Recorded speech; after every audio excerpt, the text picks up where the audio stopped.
ডাকলে আসবো না, কাছে না এসে ভালোবাসবো না।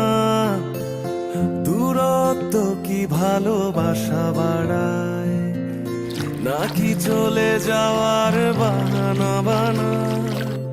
দূরের আকাশ নীল থেকে লাল, গল্পটা